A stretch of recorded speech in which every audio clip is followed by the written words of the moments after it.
Hey guys, coming to you today. Just want to talk to you a little bit more on this idea of directorship and some of the responsibilities around the director. We'll be doing this for a little while.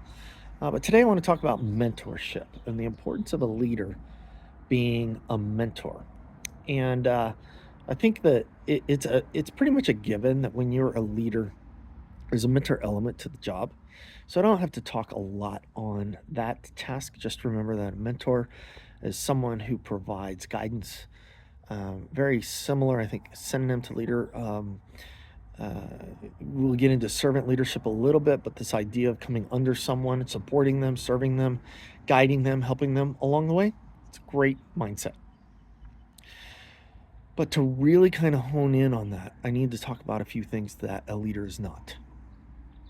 And so we can scope it back to a leader really needs to focus on being a leader and a mentor, and they should not be a friend, a parent, they shouldn't be family, they shouldn't be a therapist, and they shouldn't be a coach.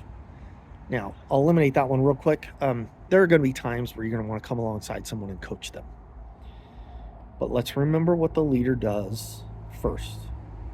The leader is responsible for the success, the training, and the discipline of any particular individual underneath them. Okay? With that, that means that they're responsible to hold them accountable to what they were hired for. The trade is money for time. And yes, we want to build relationships. We want to have successful teams and all of those things, but it doesn't come at a cost of the leadership respect, should I say, the standard of leadership that you need to establish within the team. So let's talk about the others. You can't be a friend, and I'll go a little bit further with that one. A family and a friend are pretty much the same category. There is, how do I put this? You will ring the bells of favoritism amongst your entire staff if you cross this line anywhere within the organization.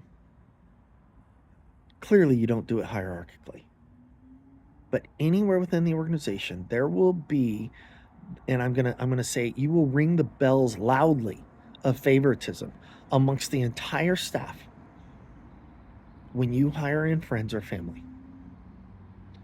Every single time, every single incident, every single everything will point back to favoritism if that is in play. You won't be able to avoid it. You won't be able to sell it otherwise. The only avoidance of it is to not allow it in the first place. So don't be friends, don't hire friends, and don't hire family. Okay? Now let me dive into the be friends a little bit element a little bit more as well.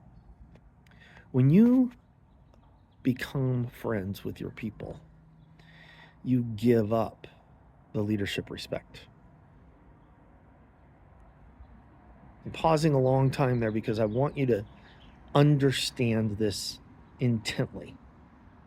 When you become friends, you give up the respect of the leader every time. Okay? And you, as the leader in the organization, are responsible for the success of the organization. And sometimes that is going to be a conflict of interest with your friendship. And you need to be the leader first.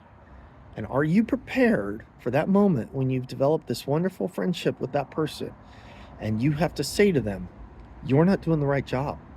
You're not doing it well enough.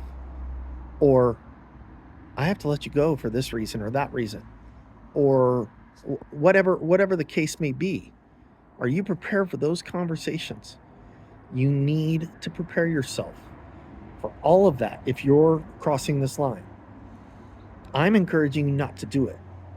Don't go down that path because it's uncomfortable and will damage so much of the work that you put into it. But if you choose to do it, you've got to understand the backside of this. You have a responsibility to your organization first.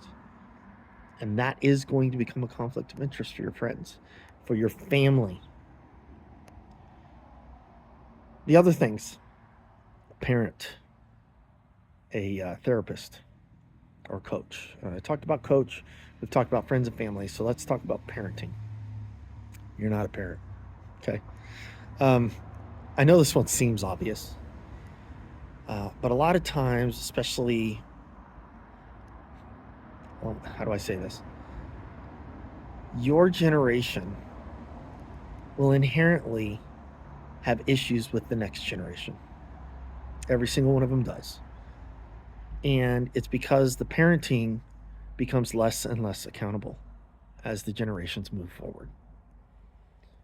That's a generalization, and there will be exceptions to that, of course. But accountability is the big play here, right? You have got to hold people accountable. A parent has a responsibility to raise their children to be productive members of society. If you hired someone that cannot understand what it means to be a productive member of society, you're not their parent. Don't be. Hold them accountable to the job that you hired them to. And if they can't do the job, let them move on to the place that will be best for them. Don't be their parent. And then finally, the therapist. I think this is probably one of the most dangerous ones.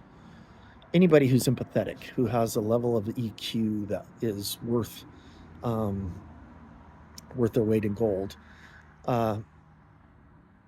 understands this idea of wanting to come alongside someone and hold their hand when they're struggling, when they're going through things.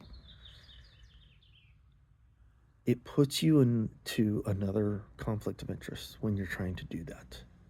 And so I really caution you against it. Most organizations have a mental illness or a mental therapy kind of benefit program to where you can go get help. Encourage them to go see a professional.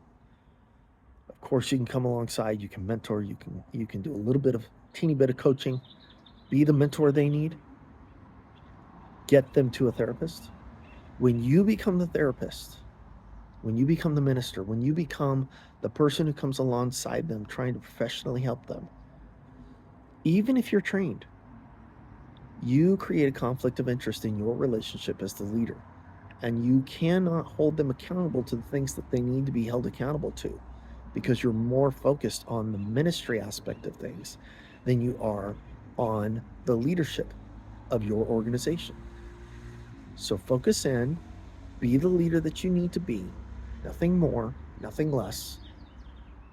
Let the therapists do their job, let the coaches do their job. Don't be a parent.